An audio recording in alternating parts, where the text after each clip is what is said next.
Hi everyone, আমি পূজা চিরি। আশা করছি আপনারা সবাই ভালো আছেন এবং সুস্থ আছেন। বলুন তো এখন আমি কোথায়? আমি এখন আছি the cafe Rio Mirpur branch. আমি আসলে মেইনলি এখানে এসেছি আমার একটা গেট টুগেদারে। আসলে পূজা চেরি ফ্যান ক্লাব আছে আমার, সবাই মিলে একটা গেট টুগেদার প্ল্যান করেছিলাম এবং ভাবছিলাম কোথায় করা যায়, কোথায় একটা ভালো স্পেস এবং ভালো খাবার সব কিছু মিলিয়ে একদম পারফেক্ট একটা জায়গা খুঁজছিলাম এবং আমি পেয়ে গেছি দ্য ক্যাফে রিও এবং আমি চলে এসেছি।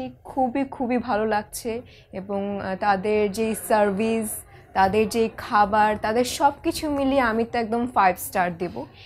যেহেতু আমি বিশ্বাস করে আমার পার্সোনাল একটা কাজে, পার্সোনাল একটা গেট টুগেদারে চলে এসেছি, আমি আপনাদেরও বলবো আপনারা যে কোনো পার্টি, যে কোনো গেট টুগেদার, যে কোনো কিছু করার জন্য আপনারা ক্যাফে রিওতে চলে আসতে পারেন। শুধুমাত্র মিরপুর ব্রাঞ্চে না, যেখানে ব্রাঞ্চ আছে ক্যাফে রিওর, সব জায়গায় চলে যেতে পারেন এবং আই বিলিভ যে আপনাদের ভালো লাগবে। থ্যাংক ইউ সো মাচ এবং দেখা হবে আপনাদের সাথে। দ্বিধাহীনভাবে অর্ডার করুন দ্য ক্যাফে রিওতে।